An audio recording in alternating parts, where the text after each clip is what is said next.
우리 목사님들을 위해서 여러분 매일매일 기도해 주시기를 부탁을 드립니다. 우리 옆에 분들과 한번 인사합시다. 깨어 예배드립시다. 네, 늘 말씀드리지만 이 시간이 참 힘든 시간이에요. 맛있게 점심 식사하시고 요즘 날씨도 좀 따뜻해지니까 이 식곤증이 몰려오는 이 시간에 말씀을 전하는 저도 힘들고 말씀을 듣는 여러분들도 힘들 터인데 여러분 최대한 짧게 여러분들에게 중요한 메시지만 전하도록 하겠습니다.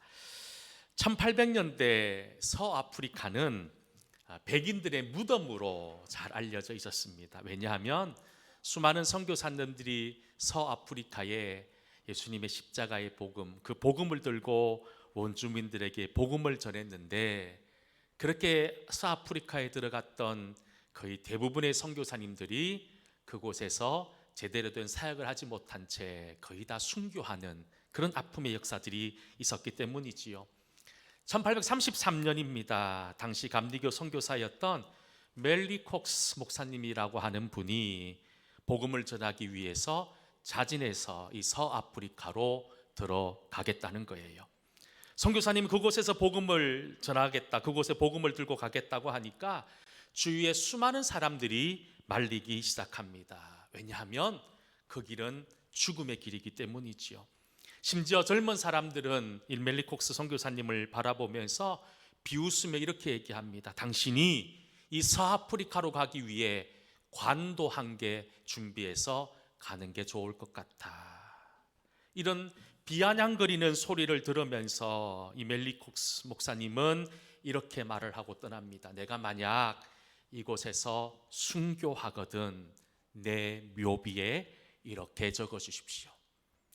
1000번 쓰러져도 좋으리라.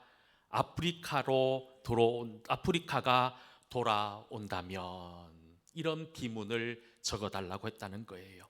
그리고 멜리콕스 선교사님은 모든 사람의 만류에도 불구하고 서아프리카에 있는 라이베리아에 도착했고, 그곳에서 복음을 전하다가 그 역시 그곳에 도착한 지 5달도 안 된 예수님과 똑같은 나이인 33살의 원주민들에게 순교당하게 됩니다.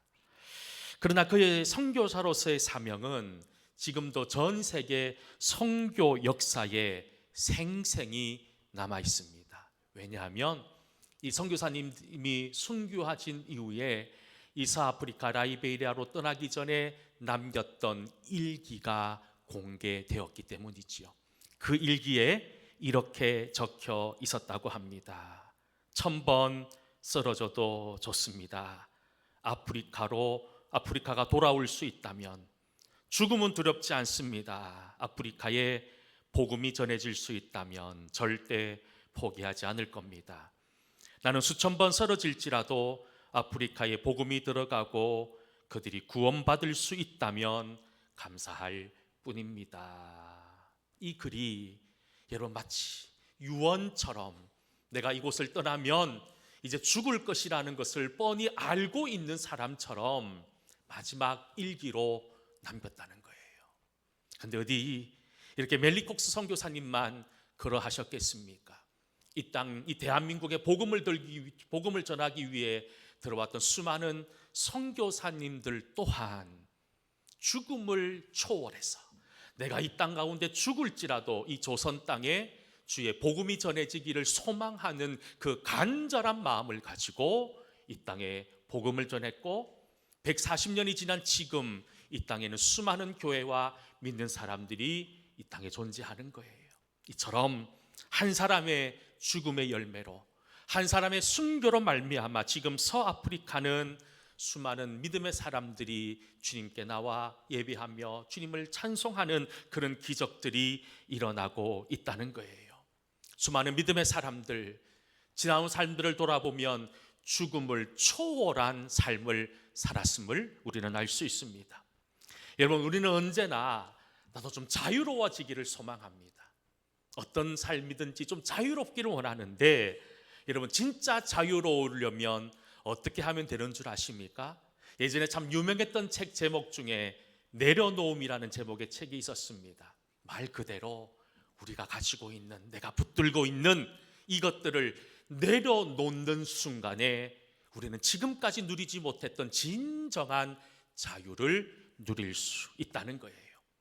반대로 지금 우리가 어디에 얽매여 있고 어디에 자유를 잊어버린 채 살고 있다면 권세나 물질이나 제약 가운데 얽매여 살아가고 있는 존재라는 것을 반증으로 이야기하고 있는 것이 아닐까요? 여러분, 진정한 자유의 사람이 되기를 원합니까? 예수 그리스도의 십자가를 바라보며 내려놓음의 믿음의 길을 걸어가는 저와 여러분 다 될 수 있기를 주의 이름으로 간절히 축원합니다. 오늘 본문의 주인공인 에스더, 우리가 너무 잘 아는, 우리에게 너무나도 익숙한 한 여인이지요. 이 에스더가 남긴 잊혀지지 않는 한마디가 있었습니다. 그것이 무엇입니까? 죽으면 죽으리라. 사람은 누구나 죽음을 두려워합니다. 그런데 오늘 이 본문의 에스더는 죽음을 뛰어넘는 분명한 믿음과 소망이 있었던 사람임을 우리는 알게 되지요. 여러분, 사실 이 에스더는 다른 말로 하면 죽음까지도 내려놓았던 사람이라는 것을 성경은 말씀하고 있습니다. 여러분, 이스라엘이 특별히 남유다가 바벨론에 의해 멸망당합니다. 수많은 이스라엘 백성들이 바벨론을 비참하게 포로로 잡혀갑니다. 그리고 아하수에로 왕의 지배하에 그들의 삶은 비참합니다. 그 당시 최강이었던 아하수에로 왕이 큰 잔치를 열어서 술에 거하게 취한 적이 있습니다. 그리고 그 왕비였던 와스디의 아름다움을 사람들에게 자랑하고 싶어서 그 왕비에게 술자리에 나와서 이렇게 사람들에게 보일 것을 왕이 요청합니다. 하지만 그 당시 왕비였던 와스디는 왕의 명령을 거절하지요. 그리고 결국 그는 폐위를 당하게 됩니다. 그리고 결국 이 와스디를 대신해서 새로운 나라의 새로운 왕후를 찾게 되는데, 그때 세움받은 사람, 그때 왕비가 된 사람이 누구냐? 바로 오늘 본문의 주인공인 에스더입니다. 하나님께서 이 하찮은 포로에 불과했던 에스더, 나라가 멸망당하고 비참한 노예로 끌려왔던 이 에스더가 당대 최고의 나라의 왕비가 된 것은 그곳에 하나님의 특별한 계획과 하나님의 특별한 인도함이 있었기 때문이 아닐까요?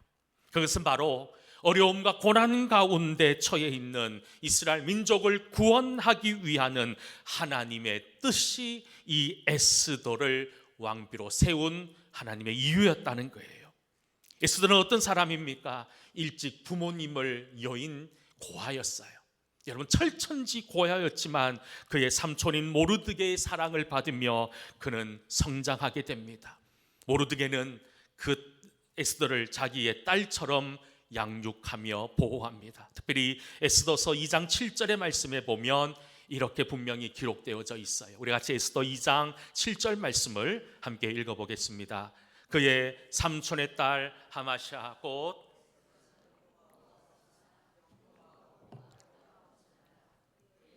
죽은 후에 모르드게가 자기 딸같이 양육하였더라. 아멘. 여러분, 모르드게가 자신의 조카인 이 에스더를 마치 자기의 딸같이 양육했다는 거예요. 여기서 이 양육의 의미가 무엇일까요? 그저 좋은 옷, 맛있는 음식, 편안한 잠자리, 여러분, 이것을 제공했다는 뜻이 아니라 그 아이가 하나님 말씀대로 자랄 수 있도록 하나님의 백성으로 하나님의 은혜를 잊지 않고 살아가는 믿음의 사람으로 양육했다는 뜻이 그 속에 담겨져 있다는 거예요. 그렇게 이 에스더는 비록 포로로 나라를 빼앗긴 채 잡혀왔지만 그는 믿음이 있었어요. 하나님을 알았던 사람이었어요. 하나님을 향한 은혜를 깔았던 사람이었어요. 그리고 결국 그가 왕비가 되고 얼마 지나지 않아서 이 외삼촌 모르드게로부터 그 당시 정적이었던 하만이 지금 유다 백성들을 죽일 음모를 꾸미고 있다는 이야기를 듣게 됩니다.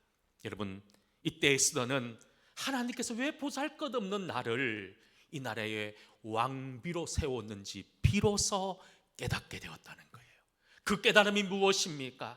힘도 없고 능력도 없고 나라를 빼앗긴 채 비참한 삶을 살고 있는 유대인들을 살리게 하기 위한 하나님의 놀라운 계획이 그 속에 있음을 비로소 깨닫게 된다는 거예요. 그리고 이렇게 고백합니다. 오늘 본문 17절 말씀, 같이 한번 16절 말씀 읽어보도록 하겠습니다. 당신은 가서 수산에 있는 유대인들을 다 모으고 나를 위하여 말고 마시지도 마소서. 나의 시녀와 더불어 이렇게 금식한 후에 규례를 어기고 왕에게 나아가리니 죽으면 죽으리다 하니라. 평소에 자기 민족을 사랑하고 있었고 하나님의 이끄심을 알았던 이 에스더는 사랑하는 동족이 전멸당할 것 같은 위기를, 그 소식을 듣자마자 가만히 있을 수가 없었습니다. 기도를 선포합니다. 기도하십시다. 기도해 주십시오. 나도 기도하겠습니다. 그러면서 하는 고백이 무엇입니까? 내가 죽음에 처한 우리 민족을 구하기 위해 왕 앞에 죽으면 죽으리라는 마음으로 나아가겠다라고 하는 믿음의 결단을 우리에게 보여주고 있다는 거예요. 하나님께서 저에게도 그렇지만 오늘 이 자리에 있는 여러분 한 분 한 분에게도 놀라운 능력과 은혜를 허락해 주셨을 거예요. 어떤 분에게는 물질의 복을 주셨을 것이고, 어떤 분에게는 건강의 복을, 지식의 복을, 권세의 복을, 수없이 많은 하나님의 은혜와 복을 주셨습니다. 하나님이 여러분들에게 이런 은혜와 복을 주신 이유가 무엇입니까? 그저 이것을 가지고 나만 유익하고 나만 배부르고 나만 행복하라고 주신 것이 아니라는 거예요. 에스더는 알았습니다.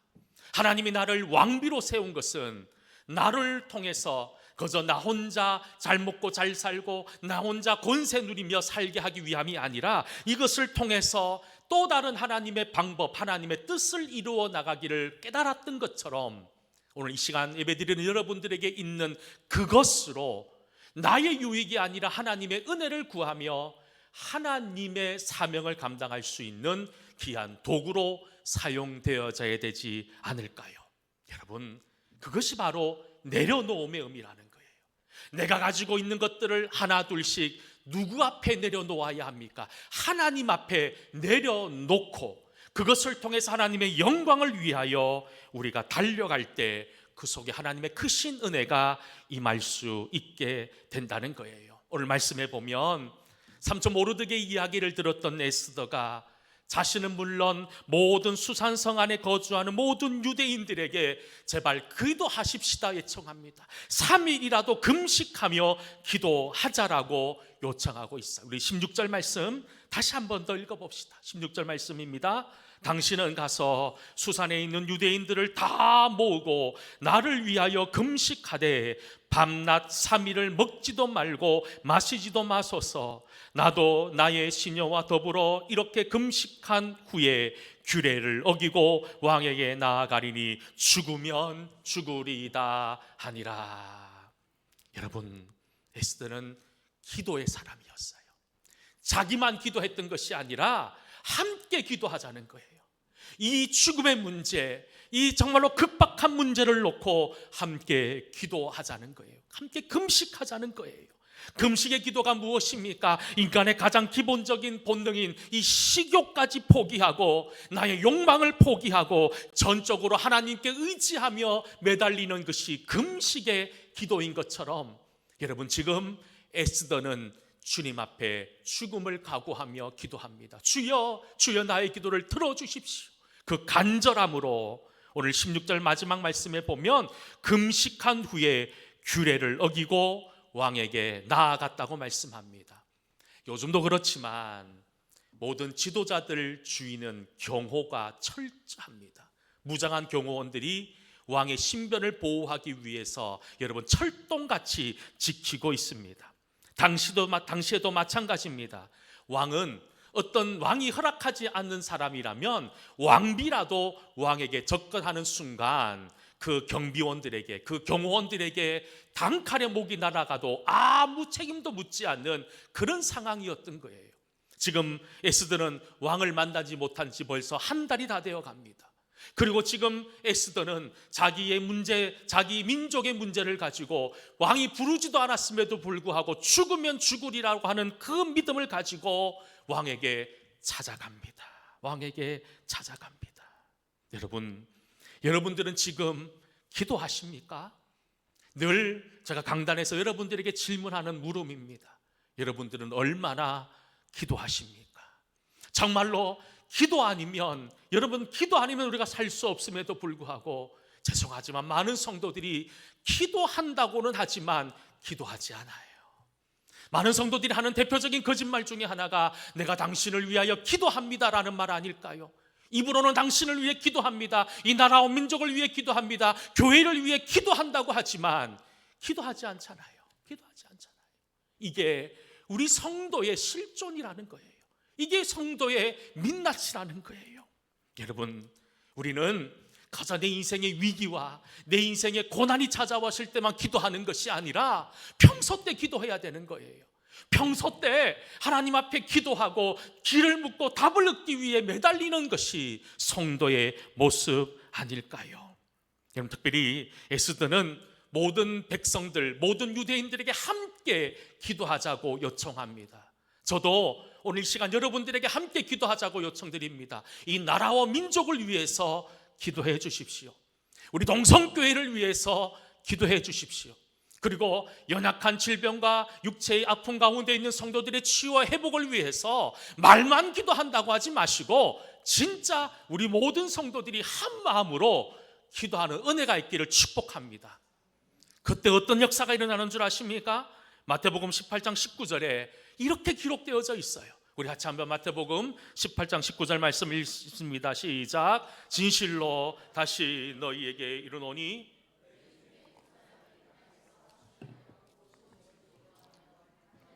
내 아버지께서 그들을 위하여 이루게 하시리라. 할렐루야. 이 말씀 믿을 수 있기를 축복합니다. 우리가 합심하여 기도할 때 하나님 우리의 기도를 들어주시고 응답해 주신다라고 분명히 약속하셨다는 거예요. 에스더는 이 믿음이 있었어요. 하나님 앞에 내가 기도하면 하나님께서 우리의 간절한 기도를 들어주실 것이라고 하는 믿음이 있었기에 왕이 부르지도 않았음에도 불구하고 죽음을 각오하고 왕 앞으로 나아갑니다.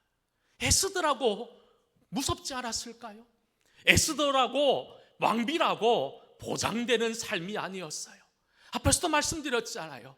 왕의 허락이 없으면 그 누구도 왕 앞으로 나갈 수 없는 상황에 왕비라도 예외가 없었어요.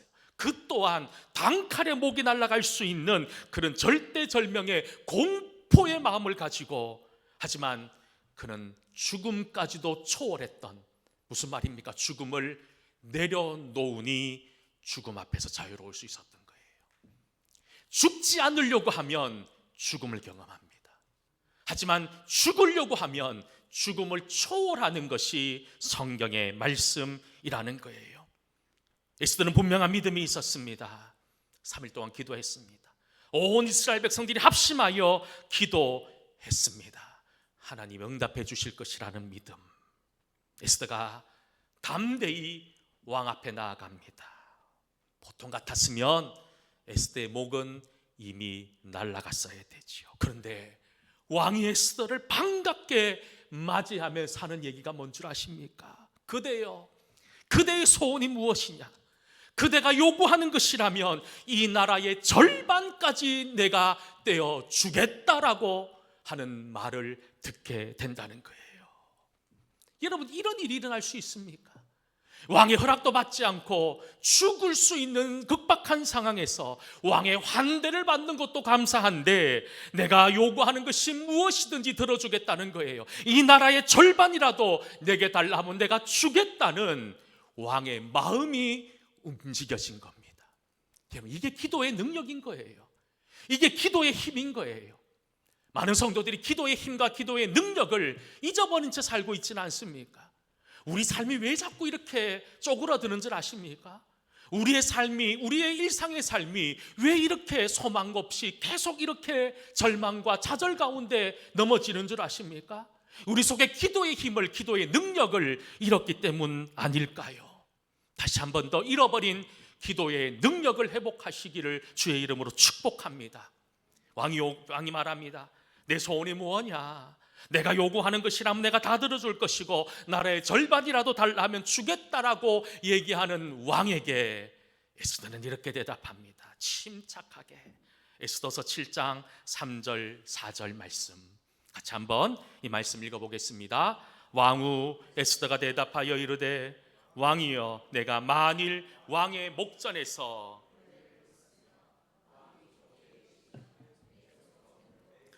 내게 주시고 내 요구대로 내 민족을 내게 주소서. 나와 내 민족이 팔려서 죽임과 도륙함과 진멸함을 당하게 되었나이다. 만일 우리가 노비로 팔렸더라면 내가 잠잠하였으리이다. 그래도 대적의 왕의 손해를 보충하지 못하였으리이다 하니. 여러분, 에스더는 마치 대답을 준비한 사람처럼, 마치 왕이 물으면 이렇게 대답할 거라고 생각하며 미리 준비한 것처럼 또박또박 자신이 원하는 것을 왕에게 고백하고 있는 거예요. 이게 기도의 능력이 있는 사람인 겁니다. 왜냐하면 왕이 나의 소원을 들어줄 것이라고 하는 그 믿음이 있었고 확신이 있었고, 왕이 나에게 뭐라고 물어보면, 뭐라고 하면 내가 뭐라고 대답할까, 그 답을 그는 이미 가지고 들어갔던 거예요. 그러니 왕이 묻습니다. 내가 어떻게 해주면 좋겠느냐. 그래서 에스더가 여차여차해서 저차저차해서 우리 민족이 이렇게 되었습니다라고 얘기하니, 여러분, 그 당시 아수에로 왕이 진노합니다.